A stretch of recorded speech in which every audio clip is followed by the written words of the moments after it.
coragem é a única virtude que não pode ser fingida. Eu adoro essa frase. Se você tá mostrando coragem, você tem. Se você não mostra, né, você é um covarde, você não tem. Você até citou, a covardia talvez seja um traço mais adaptado à realidade. Eu adorei. É porque a gente chama de corajoso, geralmente, o cara que morre heroicamente. Então, o corajoso pode ser só o imprudente, né? Exatamente. Se ferra. Uhum. Essa é a ideia do Vai na Thaler. frente. Vai na frente, o corajoso. Então, é por isso que normalmente está associado à ideia do herói, que vai ser lembrado depois, né? Mas assim, essa ideia do Taleb é uma ideia tipicamente aristotélica, né? De que a coragem é uma virtude que você não pode fingir. Porque, de fato, não pode. Uhum. É o tipo de virtude que derrete fácil. Fingir virtudes é sempre um problema, né? Primeiro porque a ética do Aristóteles, que é a ética das virtudes conhecida, a virtude é alguma coisa que só existe na prática. Não existe coragem teórica, assim como não existe honestidade teórica, não existe disciplina teórica, não existe generosidade teórica, tudo são virtudes, né? Só existe na prática. Isso é uma coisa que, por exemplo, o mundo corporativo hoje, que trabalha muito com branding vinculado a virtudes e a valores, como se costuma falar hoje, que é um beco sem saída. Funciona como marketing, né?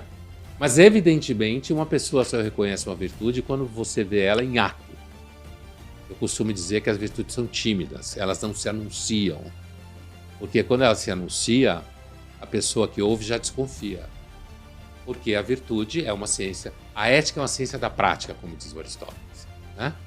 Então, entre várias virtudes que é difícil de você fingi-las ao longo do tempo, principalmente diante das pessoas com quem você convive, né? A coragem, de fato, é a mais difícil. Porque normalmente ela derrete muito rápido, né? Diante de qualquer situação que põe em risco qualquer coisa. Na sociedade guerreira, evidentemente, era o campo de batalha onde você testava a coragem, porque eram sociedades guerreiras, né? Talvez hoje uma sociedade, um país que tenha uma sociedade guerreira mais próximo do que era uma sociedade guerreira antiga seja Israel, onde há uma sociedade guerreira, né? De fato. Mas assim, mas isso em ambiente de trabalho, decisões familiares, uma gama de situações em que a virtude da coragem é testada. E, de fato, é difícil de fingir mesmo. Muito difícil. Você pode ser enganado por alguém durante um tempo em relação à honestidade, né? Generosidade, de repente, você pode fingir até certo ponto. Mas coragem não dá. Não dá 3 páginas. E você acha que a gente tá ficando menos corajoso com o passar do tempo? Ou só mudou a questão da coragem, porque agora não é mais no campo de batalha, é mais num aspecto, vamos colocar assim, social, né? Ter coragem de falar pro outro que ele precisa ouvir, por exemplo, não se ausentar de dar uma opinião importante? Olha, essa é uma questão interessante. Assim, o Adam Smith, no século XVIII, que é muito conhecido pela riqueza das nações, ele escreveu uma outra obra que é mais conhecida dentro do âmbito filosófico, chamado A Teoria dos Sentimentos Morais. O Adam Smith se via como filósofo da moral. Ele passou para a história como filósofo da economia, mas ele se via como filósofo da moral, né? Essa é a principal obra dele do ponto de vista da filosofia, a Teoria dos Sentimentos Morais. E quando ele pensava na sociedade comercial, e depois, no caso do Marx, ficou famosa como capitalismo e tudo mais, né? Ou a sociedade de mercado também, como se fala hoje. Quando ele pensava na sociedade comercial, uma das preocupações que ele tinha, e ele fala isso, né? É que a sociedade comercial destruísse as virtudes heróicas. Ele fala isso, né? No sentido de que a acomodação às relações comerciais poderia ir paulatinamente produzindo riqueza e, nesse movimento, alienando as virtudes de uma sociedade guerreira, como você falava. E isso fosse atenuando a virtude guerreira por excelência, que é a coragem.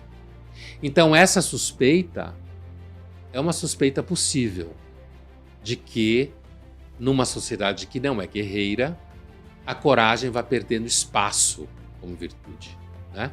Porque você definitivamente não precisa utilizá-la o tempo inteiro. Agora, por outro lado, Muitos empresários podem dizer que é necessário coragem Uhum. para empreender. No Brasil, então, talvez mais do que em outros países, em que o Estado quer destruir todo mundo que empreende alguma coisa, né? Mas muitos empresários diriam isso, que não, olha, tudo bem, passou do campo de batalha, mas você continua precisando de coragem para empreender, por exemplo.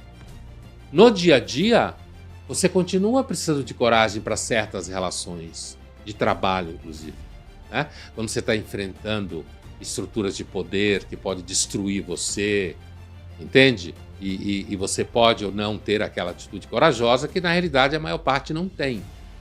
A maior parte sempre se acomoda para pagar boletos, porque isso é muito sério. É melhor ser covarde daí, não é? Não é que não é Que sério. vão te destruir? Isso mesmo. Porque senão você pode não conseguir pagar os boletos. Uma das vantagens que o mundo antigo tinha é que não existia Serasa, né? Não existia boleto dessa forma. Era um mundo em que pessoas podiam, de repente, se deslocar de uma cidade e, de repente, construir uma pequena vila e construir a vida ali. Hoje não, todo lugar que você vai tem IPTU. Se não é alguém que é dono, o Estado vai acharcar você. Porque o Estado vive de acharcar as pessoas, o que as pessoas produzem, não é isso? Então, assim, talvez na antiguidade fosse mais fácil, inclusive, você escapar de um certo ambiente que, inclusive, ninguém sabia qual era a sua cara. Hoje todo mundo sabe qual é a cara de todo mundo, se procurar nas redes sociais ou na internet. Então, eu acho que, em certo sentido, a preocupação do Adam Smith, que é a que você apresentou, ela tem um certo sentido, sim. Que hoje, talvez, pela diminuição da sociedade guerreira, a coragem deixa de ser demandada o tempo inteiro. Na antiguidade era muito claro, um pai preferia que o seu filho viesse morto em cima do seu escudo, carregado pelos seus colegas do exército, do que seu filho vir chorando para casa, carregando o capacete, porque fugiu da batalha. Era uma vergonha, era melhor ele morto como herói do que como um covarde, né? Essa ideia ainda existe um pouco. Mas, na verdade, como você não tem essa guerra em larga escala como modo de produção, inclusive, de sociedade de vida, então a coragem pode ficar menos visível, entende? O ato corajoso pode ser menos visível do que numa sociedade guerreira. E aí, de repente, pode parecer que não. Mas o Adam Smith entendia que a sociedade comercial, ela acomodava as virtudes guerreiras para que você conseguisse fazer negócios. Entende? Então, pode ser. Eu acho que a gente tá menos corajoso e mais pacífico. Sim. Porque, por exemplo, né, se a gente pega... Isso é público, tá? Em vários jornais, né? Nos últimos 3 anos tivemos 27 aumentos de impostos. Ou criação de imposto ou majoração de alíquota. Você volta lá pra trás, botava o imposto de 2%, cara, guerra civil. Uhum. Hoje em dia o pessoal reclama em rede social no dia e no dia seguinte acabou. E até uma fofoca nova aparecendo, algum famoso fez alguma coisa. Esquece. Entendeu? Aí o pessoal simplesmente esquece. Inclusive, um dos lemas que na história é debatido como sendo uma das causas da independência americana, né, é justamente o lema do No Taxation Without Representation. Né? Quer dizer, as colônias americanas começaram a entrar em conflito com a coroa britânica. Eles se viam como britânicos, mas eles começaram a entrar em confronto porque eles não tinham representantes no parlamento britânico. Né? Então, se eu não tenho representante, como eu vou ser taxado? Né? Então, de fato, hoje você tem toda a razão. A gente vive aqui no Brasil, atualmente, no governo federal, uma corrida para inventar imposto até pela sua respiração. Quantas vezes você respira no dia, você paga mais imposto. Né? Pois é. Agora, sem dúvida nenhuma, essa ideia de que a gente está mais pacífico é visto de forma positiva por alguns filósofos e psicólogos, entre eles o Steven Pinker, né? No seu livro Os Bons Anjos da Natureza Humana, que tem em português, estou citando o título em português, ele acha que a humanidade está melhor porque está mais pacífica, que ela não sai matando, não sai brigando, quebrando tudo toda hora.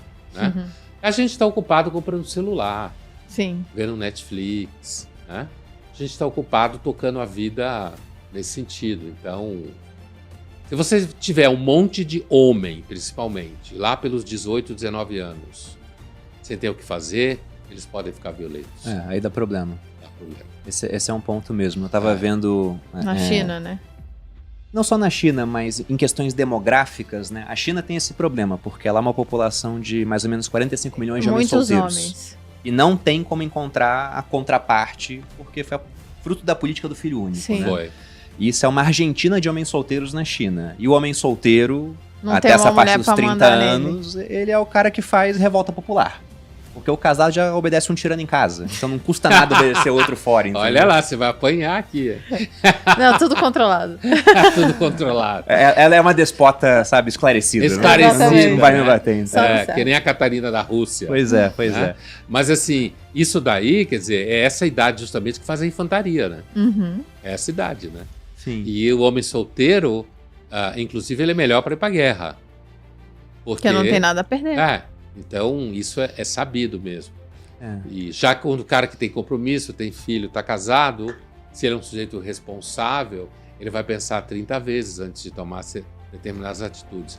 Por isso que os mecanismos de controle das pessoas sempre teve baseado em acirrar o medo que as pessoas têm de sofrer perdas. Então, o cara pode perder o emprego, ele tem filho, por exemplo, tem que pagar conta, ele tende a se humilhar mais. Uma mulher sozinha, que tem que sobreviver sozinha ou sustentar filho sozinha, ela tende a se humilhar mais no trabalho também. Por quê? Porque não pode correr o risco. Uhum. Porque precisa, né? Uma vez eu escutei num trabalho, evidentemente que eu não vou dizer onde, né? Mas eu escutei a seguinte frase, de um sujeito que tinha um cargo alto, né? Eu amo pessoas que precisam.